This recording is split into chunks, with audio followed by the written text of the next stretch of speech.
ना कि power of boot sequence है ना। तो या सीपीयू और पावर आईसी से ही आपका बूट सीक्वेंस बनेगा, है ना। बट सीपीयू कैसे काम करेगा, इन चीजों को देखो तो अपने पास ये देखो, चीजों को समझना है तरीके से।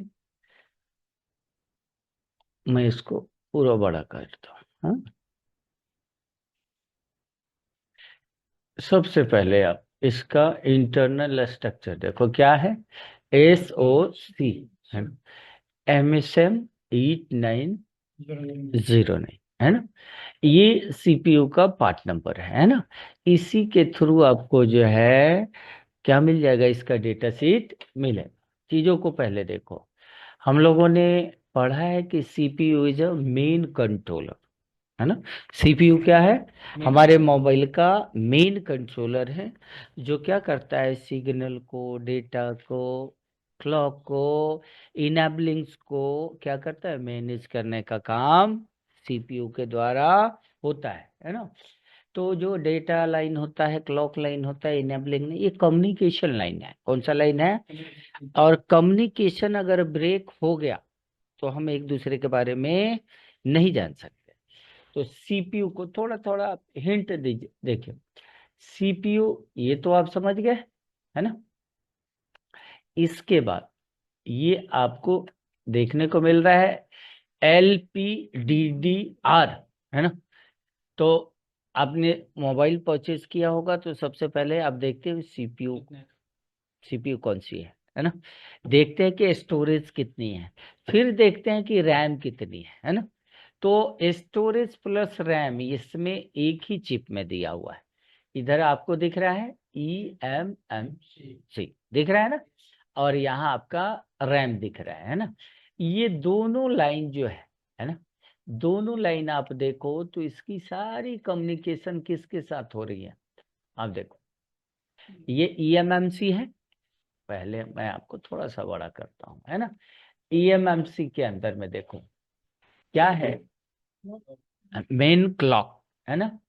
इसको EMMC को काम करने के लिए क्या चाहिए, क्लॉक भी चाहिए, है ना। ये देखो CMDM है, कमांड मेन, है ना। ये क्या है, रीसेट मेन, है ना। DNU9 है ना। ये EMMC का पार्ट देखो। फिर इधर देखो data data data data data data 01 data 02 something something, है ना। ये डेटा वाला पूरा जो है पिन जो है, और ये कमांड वाली पूरी पिन कहाँ पे आ गया, सीपीयू के अंदर में भी एक पार्ट है जिसका नाम क्या है, EMMC, है ना। तो डेटा EMC का, है ना, कभी भी सबसे पहले सीपीयू लेता है ना।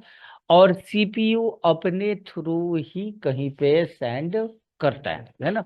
मान लीजिए सीपीयू और EMMC की कम्युनिकेशन ब्रेक हो गई तो क्या मोबाइल चलेगा, नहीं चलेगा। मोबाइल इसी EMMC में क्या आपका ऑपरेटिंग सिस्टम भी है और यूजर डेटा भी इसी के अंदर में है ना। तो सबसे पहले हमें पहले सीपीयू को समझते हैं। How many section will work in CPU, CPU में कितने सेक्शन होते हैं, काम करते हैं। तो आपने पढ़ा होगा, जैसे अभी हमने देखा EMMC, सीपीयू के अंदर में भी सेक्शन है ना। ये देखो बाबू, वाईफाई ब्लूटूथ FM, ये भी लाइन जो है, जैसे नेटवर्क सेक्शन का जो भी इंफॉर्मेशन जो है नेटवर्क के थ्रू रिसीव हो रहा है, सेंड हो रहा है, उसमें इसका सिग्नल। मान लो एक छोटी सी उदाहरण, आप क्या कर रहे हो, आपके स्टोरेज के अंदर में कोई आपका DP फोटो लगा हुआ है ना। कहाँ पे है फोटो, वो आपने कैच करके रखा है, तो कहाँ पे, स्टोरेज में है, EMMC के अंदर में है ना। अब आप क्या कह रहे हो कि अपने दोस्त को किसी को शेयर करना चाह रहे हो, तो डाटा तो यहीं से उठेगा ना जी, डाटा यहाँ से जाएगा यहाँ पे EMMC। फिर सीपीयू क्या करेगा, इसको नेटवर्क में ही तो सेंड करना है, तो इस एरिया से उस डाटा को फिर नेटवर्क में सेंड करेगा, है ना। मान लीजिए ईएमएमसी खराब हो गया, सीपीयू खराब हो गया, तो सेंड होगा नहीं हो, है ना।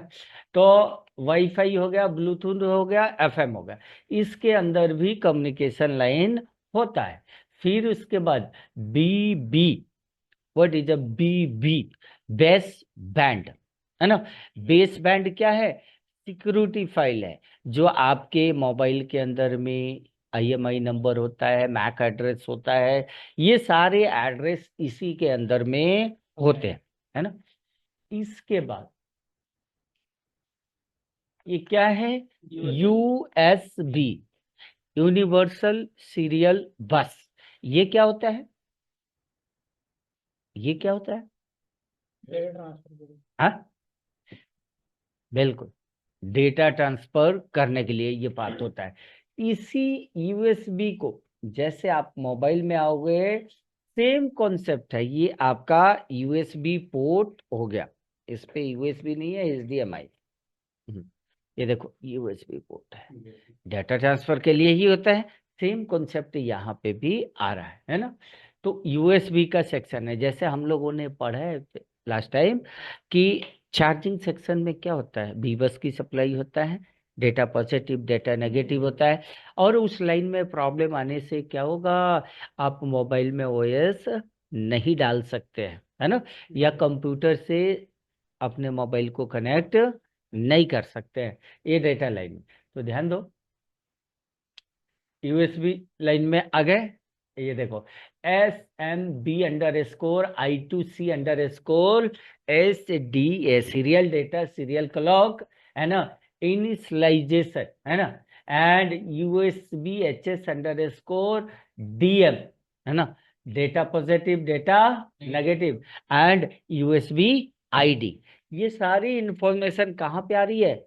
सीपीयू, है ना। हाँ भाई,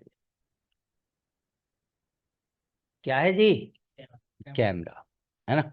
मान लो हम कोई भी फुटेज वगैरह लेते हैं, है ना, तो फुटेज कहाँ से आया? कैमरे, है ना। बट कैमरे के अंदर में कोई मेमोरी तो है नहीं कि एक जो है अपने स्टोरेज में रख सकता है।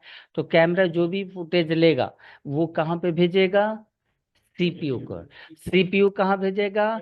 ईएमएमसी। इतना क्लियर? तो ये कैमरा से रिलेटेड जितनी भी इंफॉर्मेशन है वो सीपीयू को आती है। और देखो बाबू, ये क्या है? एलसीडी है।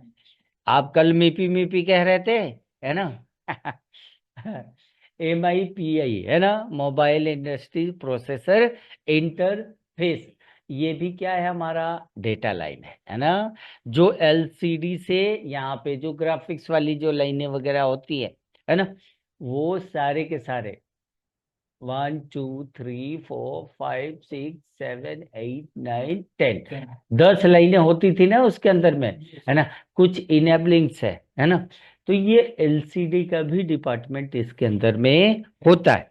बट कहने का मतलब ये है कि अब एलसीडी पे कितने तरह के प्रॉब्लम्स हो सकते हैं, पहले इस चीज को समझो। तो एक तो जो है, एक तो बैकलाइट वोल्टेज आता है ना। तो बैकलाइट की वजह से भी आपका स्क्रीन जा सकता है ना। फिर ये डेटा लाइन की वजह से भी जा सकता है, और ग्राफिक्स की वजह से भी जा सकता है। आप एक किसी सेक्टर को मान के चलोगे, उसकी प्रॉब्लम अगर नहीं हो तो बोर्ड आपसे रिपेयर्ड नहीं होगा, ध्यान रखिएगा। आपको अपना प्रॉब्लम भी पता होना चाहिए। प्रॉब्लम कैसे पता चलता है? कि इधर भी हो सकता है, इधर भी। कनेक्शन बाय डिफॉल्ट हमें पता होगा, तभी आप प्रॉब्लम को रिजॉल्व कर सकते हैं। इसी वजह से ट्रेसिंग इंपॉर्टेंट होता है ना। कनेक्शन का आपको पता चल जाएगा। उसके बाद आओ जी, अब उसके बाद ये सारे वोल्टेजेस, है ना। अब देखो, अब मेन चीज यहाँ पे आओ। जैसे हर चीज को काम करने के लिए क्या चाहिए? वोल्टेज की रिक्वायरमेंट होती है ना। तो वो तो टोटली डेटा वाला लाइन था, है ना, वोल्टेज वाले। ये देखो जी, TF कार्ड एंड UIM। यहाँ पे पहले देखो बाबू, सबसे पहले ये वोल्टेजेस यहाँ पे देखो। हाँ जी, चालू हो गए। यहाँ पे देखो जी, ये VDD under score memory under score 1890 something कितना 1.5 वोल्ट, है ना। फिर उसके बाद जितनी भी वोल्टेज है 1.015 है ना, 1.8, जितने वोल्टेज, ये सारे वोल्टेज सीपीयू को रिक्वायरमेंट होती है ना। जो कहाँ से जनरेट हो रहा है, पावर आईसी से जनरेट हो रहा है। कैसे पता, तो ये लाइन को देखो बाबू, ये तो आपको जो है सीपीयू को वोल्टेज आया, यहाँ पे देख लो ये किसके लिए है? आपके ईएमएमसी के लिए, है ना। यहाँ पे देखो बाबू, है ना, यहाँ पे देखो 1.2 वोल्ट, 1.2 वोल्ट, 1.2 वोल्ट, 1.8 वोल्ट के समथिंग, 1 वोल्ट के ही समथिंग ये सारे वोल्टेज होते हैं। इसमें से कोई भी वोल्टेज ब्रेक होगा ईएमएमसी के अंदर में प्रॉब्लम्स होंगे, है ना। ये इसमें से कोई भी वोल्टेज अगर नहीं बनेगा तो उस कंडीशन में आपका सीपीयू का पावर सेक्शन काम नहीं है। आपको ज्यादा से ज्यादा जो नॉलेज होती है कोर वोल्टेज, सीपीयू जिस वोल्टेज के ऊपर काम करता है उसका नाम क्या है, वीसीसी कोर के नाम से जानते हैं। बट उससे अलग भी और वोल्टेज चाहिए सीपीयू को, जो यहाँ पे डिस्क्राइब किया हुआ है। ठीक है, ये सारे सीपीयू के लिए वोल्टेज जनरेट हो रहे हैं। बट इसके टीपी बोर्ड में आपको दिखेंगे कहाँ कहाँ पे जो कैपेसिटर लगे हुए छोटे छोटे ना, वो है। और देखो जी, अब ये छोटी छोटी जो चीजें हैं ये भी बहुत इंपॉर्टेंट है। पहले चीजों को आप देखो, देखो ये क्या है, रीसेट की पिन है, डेटा के पिन है, रीसेट की पिन है, क्लॉक की पिन है, डेटा के। ये बहुत इंपॉर्टेंट, पहले हमने आपको बता रखा है कि किसी भी सीपीयू को काम करने के लिए किन किन चीजों की रिक्वायरमेंट होती है। तो सीपीयू को काम करने के लिए सबसे पहले क्या चाहिए, वोल्टेज चाहिए, उसके क्रॉस में ग्राउंड चाहिए, डेटा चाहिए, क्लॉक चाहिए, रीसेट चाहिए। और हम लोग एनी हाउ कंडीशन जो है रिपेयरिंग जो करते हैं वो इन्हीं 5 चीजों की रिपेयरिंग करते हैं, इससे ज्यादा हम कुछ भी नहीं करते। लेकिन जो प्रोफेशनल लेवल के लोग नहीं होते हैं, रिपेयरिंग करने वाले लोग नहीं होते हैं, वो किसी भी प्रॉब्लम में सिर्फ voltage voltage voltage voltage check करते हैं कि वोल्टेज, उनके माइंड में ये सेटअप कर दिया गया है कि हमारे बोर्ड में कभी भी प्रॉब्लम आएगा तो वोल्टेज से ही प्रॉब्लम आएगा, है ना। इस वजह से वो वोल्टेज को ही चेक करते हैं। वोल्टेज अगर मिल रहा है नहीं मिल रहा है उसी में वो कंफर्म हो जाते हैं कि क्या चीज खराब है, दैट इज अ रॉन्ग, है ना। आपका वोल्टेज भी होना चाहिए, उसके साथ में डेटा क्लॉक रीसेट, ये सारी चीजें बननी चाहिए, तभी कोई आईसी आपका काम करेगा, अदरवाइज नहीं करेगा। ध्यान रखिएगा। हम लोग जो रिपेयरिंग जो है आप करते हो तो ये समझ के करते हो कि हमेशा वोल्टेज ही खराब है, ऐसा नहीं है। देखो, तो ये डिपार्टमेंट इसका ये वाला था, है ना, सीपीयू के अंदर। और अब ये देखो, तो इसके अंदर में भी सेम चीज है, डेटा की लाइन ये भी है, ये भी जो है मतलब SDC2 under score clock, SDC2 under score CMD, हर जगह के डेटा के लाइन का कोडिंग थोड़ा सा चेंज होता है ना। मान लीजिए अगर मेमोरी कार्ड का डेटा है तो उसका कोडिंग अलग होगा, कैमरे का डेटा है उसका कोडिंग अलग होगा, मान लो ईएमएमसी का ओएस का डेटा है तो उसका कोडिंग अलग होगा, लेकिन डेटा ही है ना। यहाँ पे आइए, यहाँ पे देखो, ये देखो PMIC पावर मैनेजमेंट, है ना, under score SPMI data, CDC PDM under score clock. CDC तो आपको पता ही है ना, ये ऑडियो से रिलेटेड जो है इंफॉर्मेशन है। तो उसका भी डाटा कहाँ पे, सीपीयू को जाता है ना। यहाँ पे देखो EBI_V_REG_C है, ये भी क्या है, वोल्टेज है ना। यहाँ पे आ जाओ जी। अब देखो ये वाला लाइन है ना, रेड कलर का जो दिखा रहा है वो आपका वोल्टेज लाइन है ना।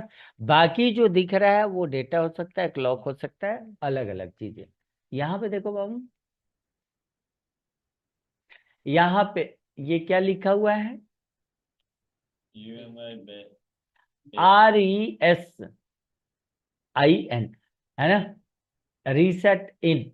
उससे पहले UIM_ BAT_AL है ना, बैटरी अलार्म है ना।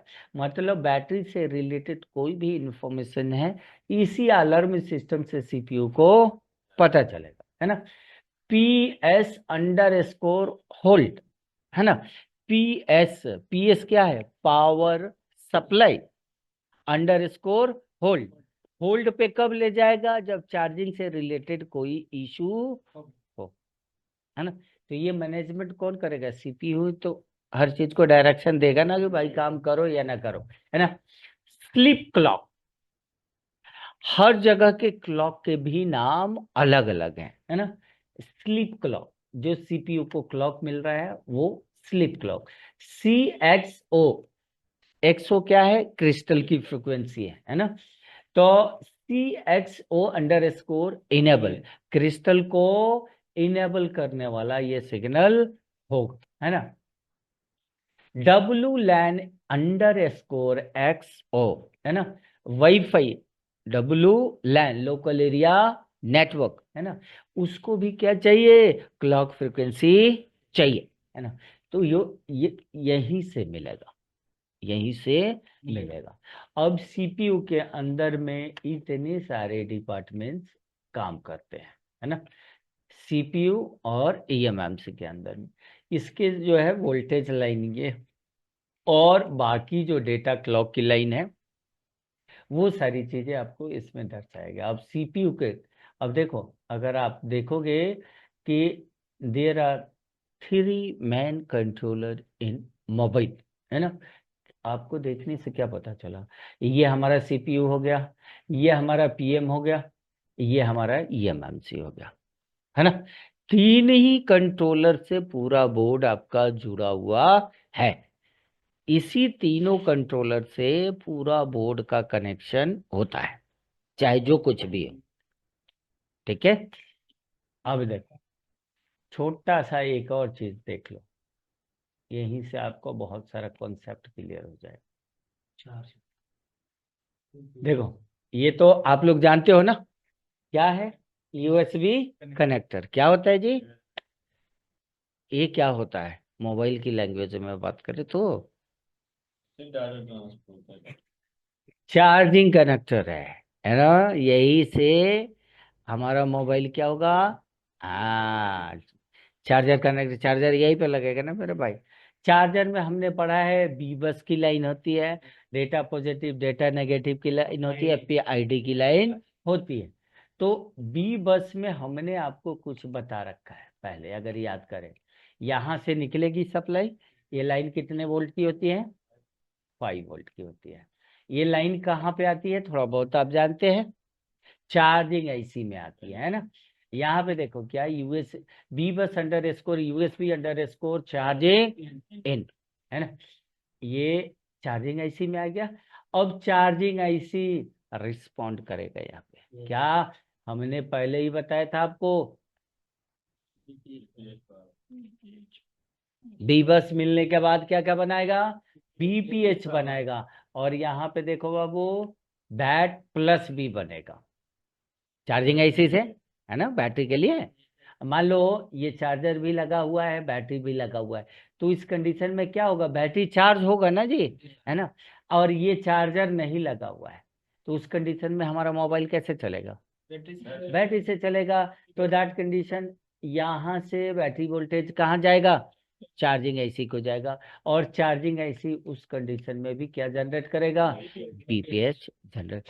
तो charging mode and battery mode, दोनों मोड में हमारा BPH क्या होना चाहिए, जनरेट अब बीपीएच को देखो बाबू, ये कंफर्म हो आप कि ये बीपीएच है ना।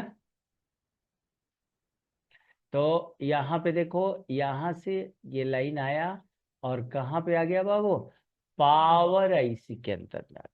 क्लियर, पावर आईसी के अंदर में बीपीएच आ गया है ना।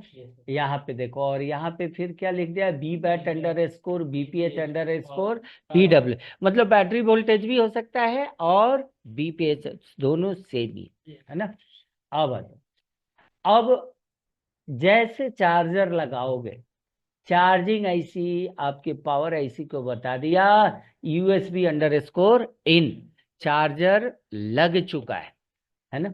ये अपने, अब देखो इस पावर मैनेजमेंट के अंदर कौन कौन से मेन सेक्शन होते हैं, ठीक है। आप अपने बॉडी को आराम आराम, don't move any side, okay. ये हाथ छोड़ दीजिए, हाँ, सीधा हो जाइए आराम से।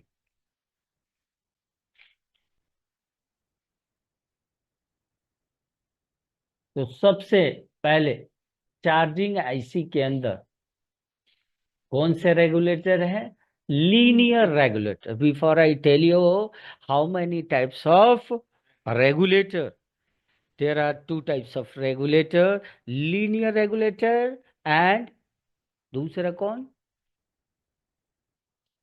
बोलो। लीनियर रेगुलेटर कौन सा रेगुलेटर होता है?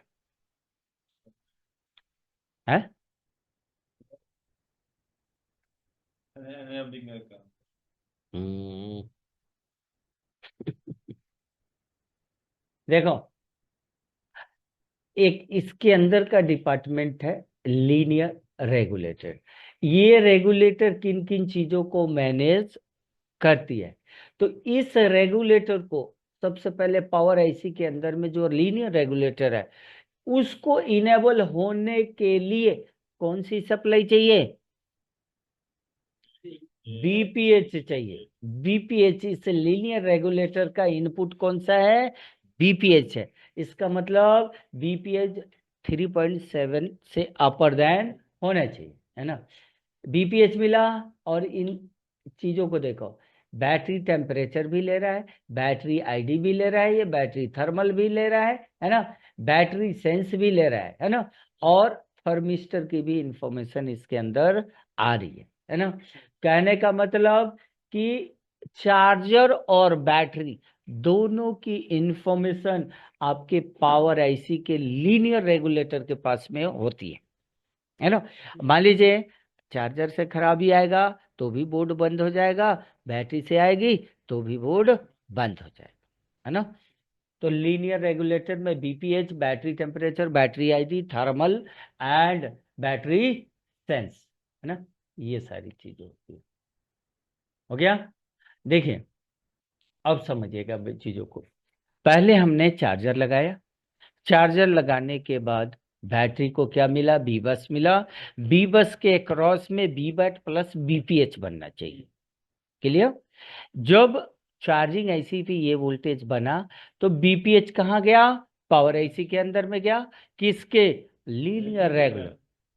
अगर पावर आईसी के अंदर का लीनियर रेगुलेटर ओके होगा तब हमें क्या चेक करना है, यू कैन फॉलो यार, ये लीनियर रेगुलेटर ओके है। After that you have to check keypad underscore स्कोर पावर। कह रहा है कि लीनियर ओके हो गया, तो अब आप क्या करो, आप पावर की के ऊपर आप अपना वोल्टेज चेक करो, वोल्टेज बन रहा है कि नहीं बन रहा है ना। तो पावर की पे हम लोगों ने देखा है लॉजिक होता है, पहले क्या होना चाहिए, लॉजिक क्या होना चाहिए, हाँ, लॉजिक जानते हैं। पहले इसका लॉजिक ये करता है विदाउट पावर बटन प्रेस किए हुए, पहले पावर बटन को प्रेस अगर नहीं करते हैं, if you are inserting charger और बैटरी, सो ऑलरेडी यहाँ पे ये लाइन हाई मिलना चाहिए। हाई का मतलब यहाँ पे कोई वोल्टेज होना चाहिए, सीधा कान पे मारो, बीपीएच वोल्टेज बनता है यहाँ पे, पढ़ाई कर रहे हो, ऑन ऑफ की पे बीपीएच बनता है। ए, गड़बड़ कुछ भी मन में आए तो बोल दिए। पी की पावर की के ऊपर 1.8 वोल्ट के अराउंड में वोल्टेज बनता है, ठीक है। यहाँ पे जो क्या होना चाहिए, हाई होना चाहिए। चार्जर लगाते बैटरी लगाते बन जाना चाहिए, है ना। अब लॉजिक का मतलब, ये ऑन तब होगा जब ये लो होगा। तो हाई था, अब हमने पावर बटन को दबा दिया तो लो हुआ, हम छोड़ेंगे तो फिर क्या हो जाना चाहिए, हाई हो जाने, तभी हमारा बोर्ड ट्रिगर में आएगा, अदरवाइज नहीं आएगा, है ना। तो लीनियर ओके हुआ, तो अब हमें क्या चेक करना है, पावर की, है ना। पावर की पे देखो भाई, ये क्या है, यहाँ पे स्विच है ना। जब आप बैटरी या चार्जर लगा दोगे, जब यहाँ पे चेक करोगे, तो ऑलमोस्ट आपको कितना मिल जाएगा, 1.8 वोल्ट। कहाँ से, फ्रॉम द पावर एसी, है ना। अब जब मैं इसको स्विच को प्रेस करता हूँ, है ना, तो ये क्या है, यहाँ पे देखो जीएनडी का पार्ट है, ग्राउंड है, ये आके किस में टच हो गया, इसमें टच हो गया, है ना। अब ये लाइन ग्राउंडिंग कहाँ तक, ये सीधा ऐसे जाने लगा, यहाँ जो पहले मिल रहा था 1.8 वोल्ट, अब मिलने लगा कितना, 0 वोल्ट, है ना। इस पे हमारा पावर एसी ये समझ गया कि यूजर क्या कर दिया है, बटन को प्रेस कर दिया है ना। 0 होते ही समझ गया कि हमें अब ऑन होने के पोजीशन में जाना है। अब क्या करेगा कस्टमर, फिर जैसे आप की को प्रेस करोगे तो with in 10 second, 2 second, 3 second, उसके बाद रिलीज कर देते हो, छोड़ देते हो, तो फिर ये की पावर जो है कि ऊपर चला गया, ये दोनों लाइन ब्रेक हो गया, टूट गया। अब यहाँ पे इस लाइन पे पहले क्या बन रहा था, पहले जो बन रहा था 0 वोल्ट, है। अब फिर से ये लाइन 1.8 वोल्ट बन गया। अब उतने ही बीच में आपका बोर्ड क्या हो गया, ऑन, है ना। ऑफ होने के लिए फिर क्या करोगे, इस लाइन को लो करना पड़ेगा, फिर से दबाओगे तो ये क्या हो गया, 0 वोल्ट हो गया आपका जो है। और ऐसी समझ गया कि बोर्ड को ऑफ करना कोई चाहता है, फिर छोड़ोगे तो हाई हो गया, जब तक बोर्ड इसी में क्या हो गया आपका, बंद हो गया।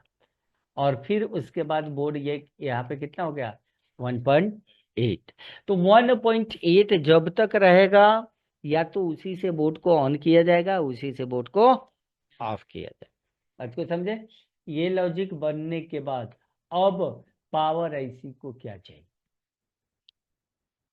पावर आईसी ने क्या किया, पहले बीपीएच को लेकर लीनियर रेगुलेटर को काम में लगा दिया, फिर उसके बाद पावर की पे वोल्टेज जनरेट कर दिया। अब पावर आईसी को क्या चाहिए, है ना।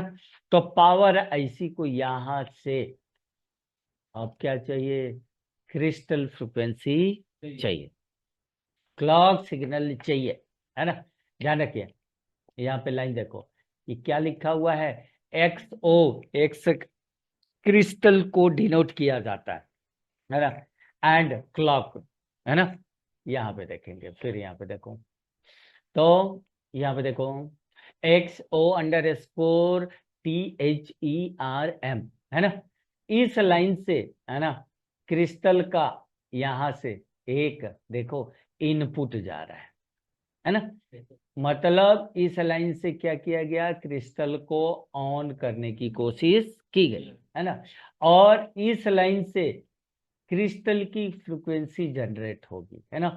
ये क्रिस्टल यहाँ पे 32.768 किलोहर्ट्ज का होता है, यहाँ पे 19 मेगाहर्ट्ज का दिखा रहा है। जैसे अगर मैं बात करूं, ये मैं बात करता हूँ, फिर से मैं एक बार दिखा देता हूँ आपको मेरा, 1 मिनट में आपको थोड़ा सा यहाँ से, क्रिस्टल है जी, और ऐसी आपको दिख रहा है, ये देखो, ये हमारा क्रिस्टल है, कितना, एक्स 0701, हाँ याद रखें, इसमें हम आएंगे X 0701, 7 सेकेंड। ठीक है, दिखा गया? कहाँ पे आया बाबू? देखो कितने जो है इसकी फ्रिक्वेंसी यहाँ पे इतनी बन रही है ना। यहाँ पे क्लियरली आपको दिख गया, 4 पिन का दिखा। इसका चौथा नंबर पिन क्या है? एनसी, नॉट कनेक्टेड, है ना। यहां से देखो बाबू, पावर आईसी से यहां से देखो, यहाँ पे इन लिखा हुआ है और आउट लिखा हुआ है ना। जैसे पावर आईसी का ऑन ऑफ की वोल्टेज जनरेट हुआ, अब क्या किया, यहाँ क्रिस्टल, इसका मतलब क्या है, क्रिस्टल 19 मेगाहर्ट्ज का क्रिस्टल लगा हुआ है ना। जो यहाँ से क्रिस्टल को क्या करेगा, पावर आईसी ऑन करेगा, है ना। यहाँ से फिर यहाँ से एक इनपुट होता है और एक आउटपुट। 4 पिन से एक एनसी हो गया, एक ग्राउंडिंग हो गया, एक इन हो गया और एक आउट हो गया। अब जैसे हमारे पावर आईसी को ये क्या होगा, ये फ्रिक्वेंसी मिलेगा, 19 मेगाहर्ट्ज की फ्रिक्वेंसी मिलेगी, जब पावर आईसी का क्लॉक सिग्नल भी, क्लॉक सेक्शन भी बिल्कुल ओके हो जाए। क्योंकि ये क्लॉक पूरे बोर्ड में डिस्ट्रीब्यूट होगा। आपने देखा होगा बैटरी में क्लॉक बन रहा है, इधर में क्लॉक, हर जगह जो क्लॉक बन रहा है यही से सीपीयू को भेजा जाएगा और सीपीयू अलग अलग जगह के लिए अलग अलग क्लॉक का नाम बना के देने का काम करेगा। तो अब देखो, कहने का मीनिंग ये है कि अगर सपोज दैट अगर ये क्रिस्टल खराब हो गया तो फोन आपका क्या हो जाएगा, डेड हो जाएगा। एक क्रिस्टल खराब होने से भी फोन डेड हो जाएगा। तो डेड के कंडीशन में अभी जब आप चेक करोगे तो कहोगे कि अरे चार्जिंग आईसी पे बीपीएच भी बन रहा है, बीबैट भी बन रहा है, पावर आईसी के ऊपर जो है जितने भी एलडीओ है ना, बक कॉइल के ऊपर वो भी बन रहा है ना। अब आओगे ऑन ऑफ स्विच के ऊपर भी वोल्टेज बन रहा है, फिर भी बोर्ड ऑन नहीं हो रहा है। तो अब यहां से हमें नेक्स्ट स्टेप में क्रिस्टल को चेक करना है। क्रिस्टल को चेक करने के लिए आपके पास क्या होना चाहिए, डीएसओ होना जरूरी, डीएसओ का होना जरूरी है। हाँ? तो चलो यहां से हम देख लेते हैं, ये देख लिया। अब इसके बाद यहाँ पे देखो, 1 मिनट रुकेंगे, मैं थोड़ा सा स्टॉप करता हूँ।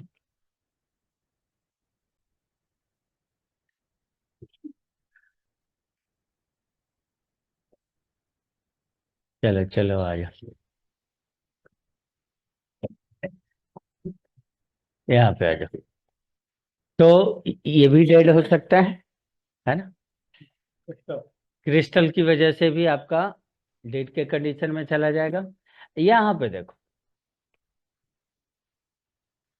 इसी से, इसी क्लॉक से क्या क्या चीजें बनने वाली आगे चल के, है ना। यहाँ पे, यहाँ पे देखो X O out and clock out, है ना। यहाँ पे देखो power on reset, power on reset, power on hold, re S I N, है ना, S P M I clock, S P M I data, है ना, W T R O underscore X O underscore clock R F underscore clock 1, है ना। W T are network से चीजें आ गई, मतलब नेटवर्क में भी क्लॉक नहीं मिलेगा तो नेटवर्क आपका काम नहीं करेगा। ये डब्ल्यू टी आर जो आईसी है, आर एफ आईसी है, वो काम करना बंद कर देगा, है ना। तो ये बीबी क्लॉक, बीबी क्लॉक, है ना, बेस बैंड क्लॉक इनेबल, है ना। ये भी क्लॉक बहुत इंपॉर्टेंट है। बीबी क्लॉक 1, है ना। स्लीप क्लॉक, स्लीप क्लॉक किसको मिल रहा है, अलग अलग नाम से अलग अलग चीजों को क्लॉक मिल रहा है। ये सारी इंफॉर्मेशन यहाँ से निकलकर अगर आप देखोगे तो फिर कहाँ जा रही है, तो यहाँ देखोगे तो ये सीपीयू को आ रही है। सीपीयू फिर क्या करेगा, जनरेट करके आगे भेजने का काम करेगा। अब देखो यहाँ से पुरानी वाले बोर्ड पे क्या है, ऑडियो आईसी है, कोडेक ऐसी है, उसको भी कुछ चीजें चाहिए होती है। यहाँ से देखो, तो अब यहाँ से चला गया उधर में है। अब यहाँ से देखो, इसके अंदर का, अब मान लो, हम क्यों कहते हैं power button, before power button on, after power. अब की पैड पे आ गए तो हम यहीं पे बटन को दबा देंगे। कीपैड पे क्या हो गया, हम आके बटन को दबा देते हैं, बटन दबाने का मतलब बोर्ड ऑन हो गया। तो और भी जो सेकेंडरी वोल्टेज, स्लिप वोल्टेज जो था, जो बोर्ड ऑन होने के बाद बनता है, वो सारे सेक्शन उस मोड में एक्टिव होता है। कहने का मतलब कि इसमें पावर मैनेजमेंट भी, पावर सेक्शन के अंदर का जो मैनेजमेंट हमने देखा, सीपीयू के अंदर भी कई सारे मैनेजमेंट है। डेटा लाइन है ना, सीपीयू के अंदर मोस्टली क्या है, डेटा लाइन है ना।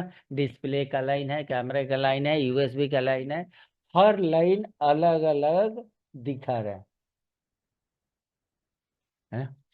तो सीपीयू को कंफर्म करने के लिए अब हमें देखना है इसके वोल्टेजेस, है ना।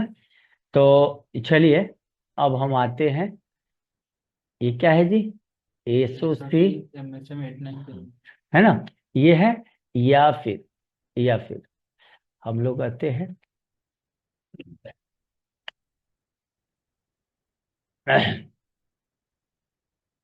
क्या है, सीपीयू दिखा क्या, यू, इसमें थोड़ा सा हम टाइप कर लेते, यू,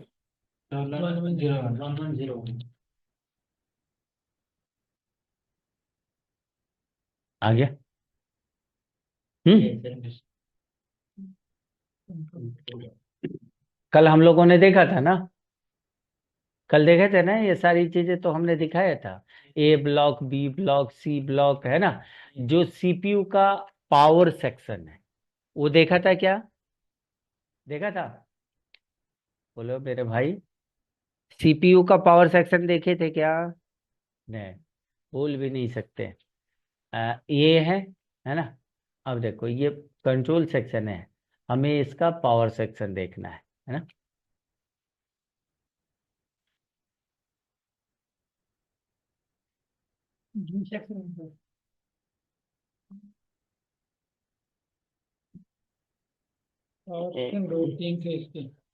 एक, शांत रहना, बोलना नहीं, एक रिपेयरिंग वाला है। हेलो, हाँ जी सर, कैसे हो सर। आ- आज तो अभी घर पे हूँ, बताइए आपके तो कुछ दिक्कत है।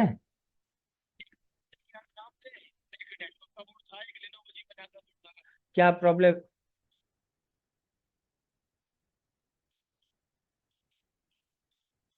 अच्छा अच्छा अच्छा, तो मैं आपको आधे घंटे में, 1 घंटे में पहुंच के कॉल बैक करता हूँ सर।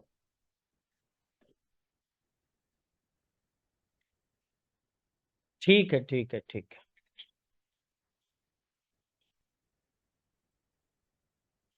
ठीक है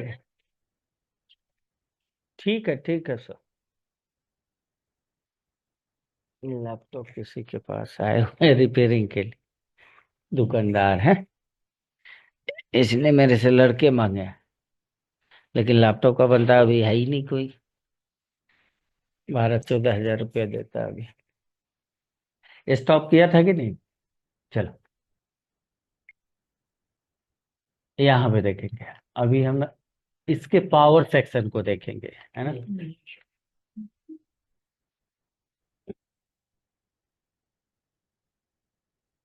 ये जीपीआईओ का है ना। पावर सेक्शन होगा, आपको खुद दिख जाएगा, ये भी जीपीआईओ।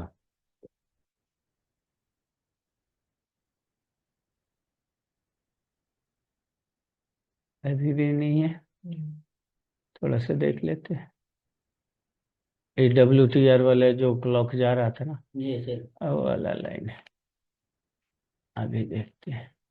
ये मुझे लग रहा है कि अब दिखेगा, देखा, दिख गया, देखो जी, पावर फॉर, मेमोरी। हाँ, चलिए कॉपी पर फटाफट नोट डाउन करना है। देखिए, सबसे पहला जो है 1.2 वोल्ट, 1.2 वोल्ट। इसके बाजू का जो कैपेसिटर लगा हुआ है, ब्रैकेट में लिख लो, ब्रैकेट में लिखो C1501, C01, C1508।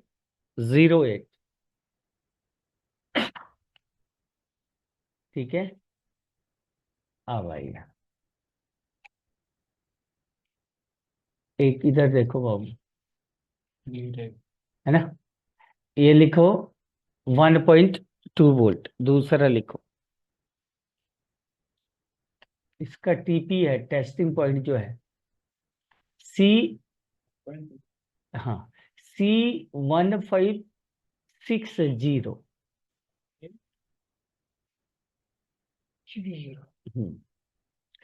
एक आते हैं, देखो 1.8 वोल्ट, 1.8 वोल्ट। इसका एक ब्रैकेट में कैपेसिटर है 1502। कैपेसिटर जरूर लिखो, हम जो बोल रहे हैं उस वोल्टेज के सामने कैपेसिटर फटाफट लिखो।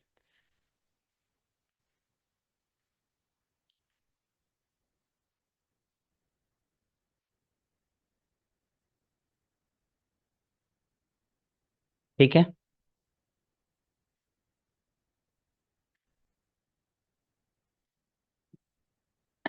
ये 0.95 के समथिंग होता है, लिख लीजिए C1510। अब दूसरा इसका पावर मैनेज 0.95 वोल्ट।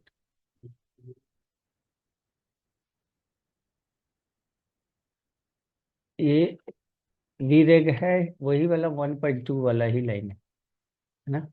मैं सिर्फ आपको वीरेग 1.8, 2.9, 2.9, इसका लोकेशन है C1565।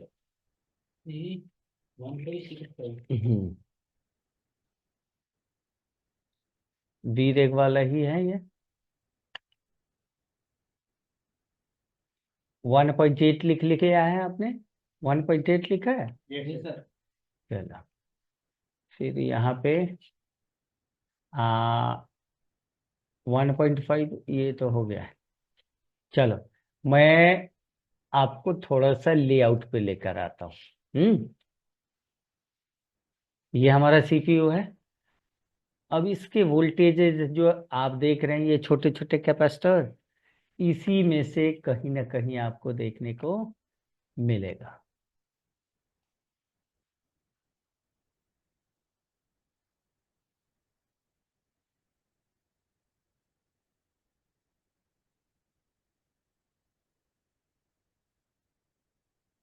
यही है, देखो कैपेसिटर। अब मैच करो एक कैपेसिटर, इसमें से कोई देखकर बताओ मेरे को। दिखा इनमें से कोई नहीं है। है, इनमें से कोई नहीं है। इनमें से कोई नहीं है। ठीक,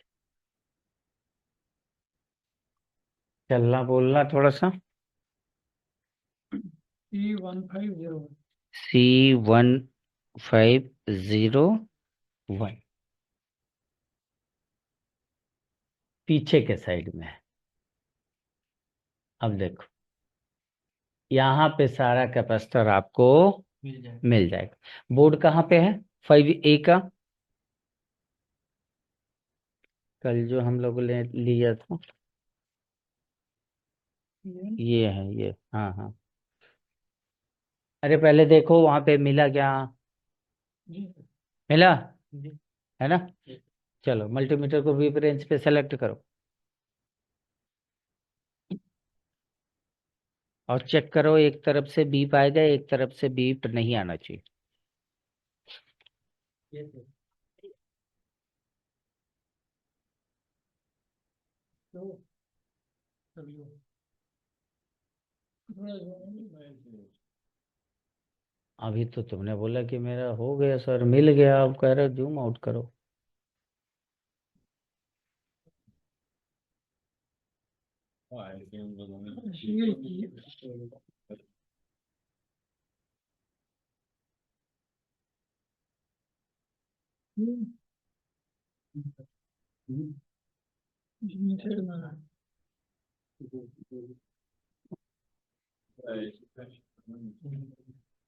ये वाला तो नहीं है, ये वाला उसकी आगे ही नहीं है। ये नहीं है, ये नहीं है। नहीं आता ना था। ये तो नहीं आता, ऐसे लगा है। ये मुझे ये इसके साथ ही है। चलिए, सर वो देखो फिर से अपना हमारा चेहरा दिख रहा है।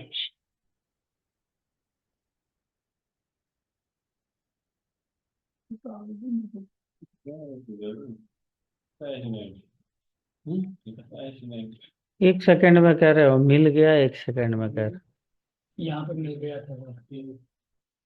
यहाँ पे मिल गया था, बोर्ड पे मिला नहीं। वाह मेरे भाई। हैं? बाकी रखना चाहिए कुछ नहीं है। देखो क्या इसको